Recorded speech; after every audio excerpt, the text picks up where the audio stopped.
para jamaah majelis ratib yang insya Allah angkat kita dari suatu yang kedudukan yang Allah tempatkan kedudukan yang baik, yang insya Allah dalam majelis ini yang sudah ditampakkan oleh Allah, yaitu keberkahan, yaitu turunnya hujan. Ini bertanda bahwa Allah menurunkan keberkahan, dan berkah yang selalu dihindari oleh manusia adalah hujan. Kalau ada hujan datang, orang pada lari. Dan kita mencari rezeki yang minta Allah menurunkan rezeki ini, kita lari. Ini suatu anekdot yang pernah ditanyakan oleh orang zindik terhadap Imam Hambal bin Malik. Hambali Ahmad bin Hambal. Jadi ada suatu kisah pada waktu itu, ketika orang zindik ini tiap hari memfitnah Imam Ahmad bin Hambal, difitnah, dihasut supaya majelisnya itu supaya tidak didatangi, dan jamaahnya itu diadu, jamaah yang satu dan jamaah supaya terjadi adu domba, terjadi perseteruan, supaya masjid dan majelisnya itu hancur, tidak ada isi, yang ada cuma kumpulan manusia, dalam melaksanakan ibadah mahdoh, dan tidak ada fungsi masjid sama sekali. Ini yang terjadi, yang dihasut oleh orang-orang zindik. Semoga kita tidak termasuk orang-orang dalam golongan orang-orang zindik. Kita berlindung dari perbuatan yang demikian, karena perbuatan yang demikian adalah hal-hal yang sangat membuat kita sengsara fit dunia wal akhirah. Ketika itu orang zindik menghadap Imam Ahmad bin Malik, dia berkata, "Hai Ahmad bin Malik," tidak disebut insan. "Hai Ahmad," tidak ada penghormatan sama sekali terhadap ulama, tidak ada penghormatan sekali terhadap seorang guru, tidak ada penghormatan sekali terhadap seorang pendakwah, tidak ada. Ini orang zindik ini. Ketika dikatakan itu, "Hai Ahmad, aku akan mengajukan pertanyaan. Jika pertanyaan ini engkau jawab, maka aku akan berhenti perbuatanku terhadap engkau." Yang pertama adalah pertanyaan yang lazim pernah ditanyakan terhadap Imam Ghazali. Suatu yang dekat tapi terasa jauh. Suatu yang dekat tapi terasa jauh. Suatu yang berat tapi terasa ringan. Suatu yang berat tapi terasa ringan. Dijawablah oleh Imam Hambal bin Malik pada waktu itu ditanya. Yang pertama, pertanyaan yang suatu yang dekat tapi terasa jauh adalah ajal. Ajal itu suatu yang dekat, tapi kita merasa jauh. Oh, masih besok. Padahal ajal sewaktu-waktu Allah datangkan, Allah perintahkan malaikat maut untuk menjemput kita. Itu tidak waktu, nggak tahu 1 detik kemudian kah, 1 menit kemudian kah, 1 jam kemudian kah, 1 hari, 1 minggu, 1 bulan, atau setahun.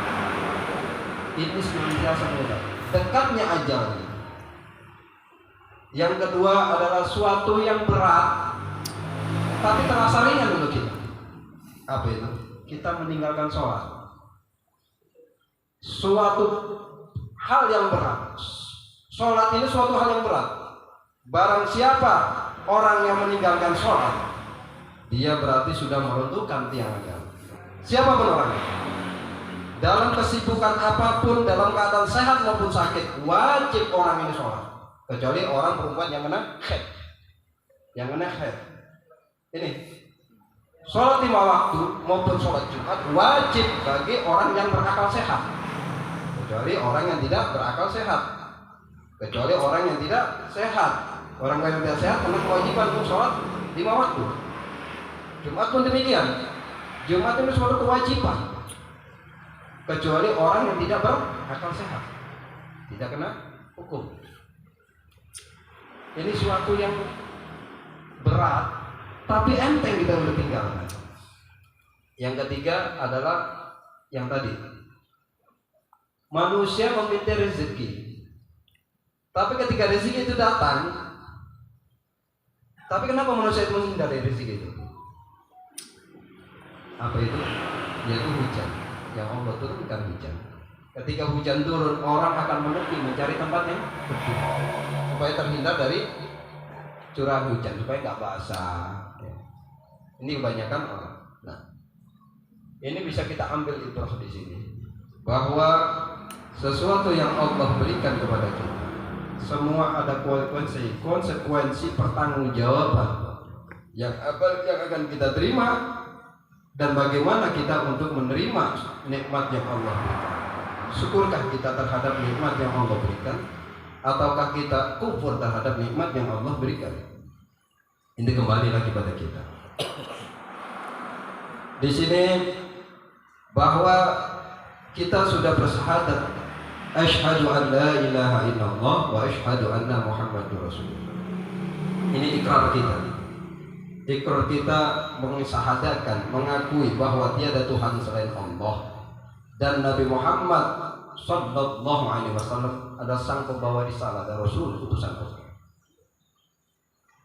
Dalam kitab Risalatul Mu'awanah, Imam Abdullah bin Ali al-Haddad menyusul bahwa Islam adalah agama yang istimewa, dan umatnya Nabi Muhammad adalah nabi yang istimewa. Begitu pula umatnya. Dalam kalam beliau mengatakan, wa faddala dayyani ala sa'iril ad-dayyan wa ja'alahu aqramul khalaqahu alaih. Allah Ta'ala telah mengistimewakan agama Islam yang dibawa oleh Nabi Muhammad sallallahu alaihi wasallam atas agama-agama yang lain. Inna dinna indallahi Islam. Bahwa sesungguhnya Islam adalah agama yang diridhai Allah di sisi Allah. Jadi agama-agama yang lain adalah agama-agama yang tidak diridhai. Keistimewaan umat Nabi Muhammad atas agama-agama lain yang dijadikan sebagai makhluk yang paling mulia. Rasulullah Nabi Muhammad adalah makhluk yang paling mulia. Rasulullah Khatamul Anbiya, dan penghulunya para anbiya, penghulunya para rasul. Utamanya para rasul adalah Rasulullah Nabi Muhammad sallallahu alaihi wasallam. Ketika sholawat diucapkan, ada kewajiban kita untuk menjawab sholawat tersebut. Hanya orang-orang yang paling pelit di dunia ini, ketika sholawat diucapkan, kita diam, tidak menyahut dengan sholawat tersebut. Jadi apa yang Rasulullah katakan, sepelit-pelitnya orang adalah orang yang tidak pernah menjawab sholawat. Sepelit-pelitnya orang di dunia ini orang yang tidak pernah menjawab sholawat. Yang ketiga, sholawat itu. Baik, saya teruskan. Wa ja'ala ummata khaira ummata ajrata linnas yu'minuna billahi wa yawmil akhir wa ya'muruna bil ma'ruf wa yatanhauna 'anil munkar. Wa ja'ala, dan dijadikannya manusia, dijadikan umat sebaik-baiknya umat, ukhrijat linnas, yaitu sebaik-baiknya umat, dikeluarkannya umat, ada sebaik-baiknya umat, ia adalah ukhrijat linnas, di antara kalian adalah yu'minuna billah wa yawmil akhir wa ya'muruna bil ma'ruf wa yanhauna 'anil munkar, yaitu beriman kepada Allah dan hari akhir dan menyampaikan amar ma'ruf nahi munkar. Ini keutamaan umat manusia, yaitu ketika dia bersyahadat terhadap keesaan Allah, bersyahadat terhadap pengakuan terhadap risalah Nabi Muhammad sallallahu alaihi wasallam. Makanya dalam surat Al-Imran juga Dikatakan di situ firman Allah, ukhrijat linnas ta'muruna bil ma'ruf wa tanhauna 'anil munkar wa yu'minuna billahi wal yawmil akhir. Al-ayat. Di situ dikatakan juga bahwa sebaik-baiknya umat adalah yang menyerukan kebaikan dan mencegah kemungkaran, beriman kepada Allah dan yaumil akhir. Baik, saya teruskan. Wa yad'ala wan nauna 'alal bari wa taqwa ala yata'awwa nauna 'alal itma wa idwan wa yamuna sholati wa ya'tuna zakat, yaitu adalah orang-orang yang saling tolong-menolong dalam kebajikan dan bertakwa, dan tidak tolong-menolong dalam udwan, yaitu melakukan suatu kebaikan.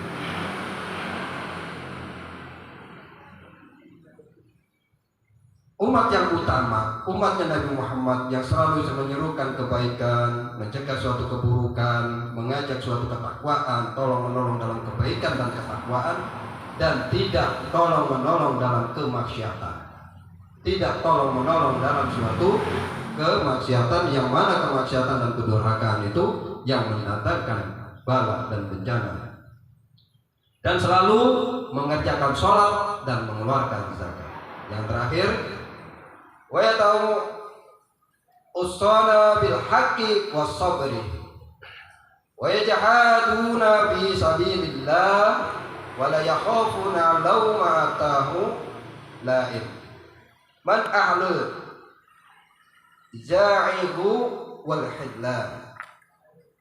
Saling menasihati dalam kesabaran, berjuang menegakkan agama Allah, serta tidak takut terhadap fitnah binaan orang-orang yang jauh dari garis lurus.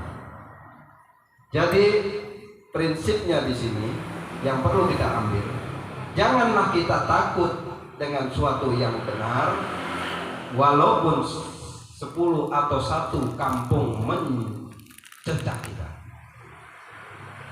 Lebih baik Allah suka terhadap kita walaupun 1 kampung masyarakat membenci kita, daripada Allah membenci kita tapi masyarakat mencintai kita.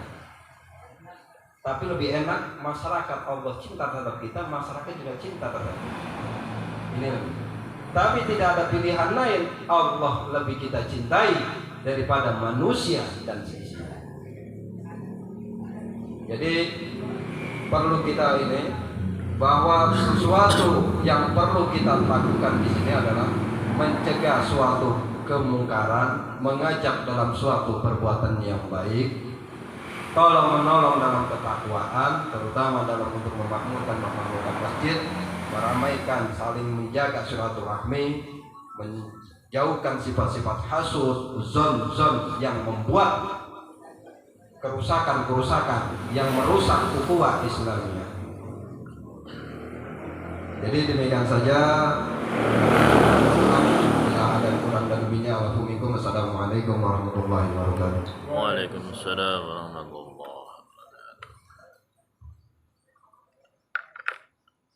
MC-nya.